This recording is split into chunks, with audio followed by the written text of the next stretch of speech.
The Russian government has handed over 25,000 metric tons of grain and fertilizer to Zimbabwe, a pledge made by Russian President Vladimir Putin at the Russia-Africa Summit last year.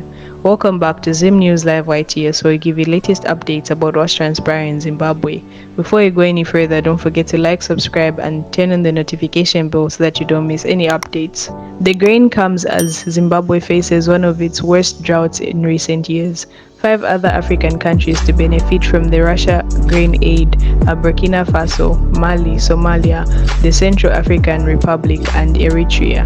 It still is mind-boggling that the Zimbabwe government, with millionaires within its ranks and actually dishing out top-of-the-rank vehicles to musicians worth hundreds of thousands of dollars to get the musician support fan base, can be eligible for such a donation. This is today's news about Russia donating food to Zimbabwe, yet it has millionaires within its ranks. Let us know what you think in the comment section down below, and don't forget to like, subscribe, and turn on the notification bell so that you don't miss any updates.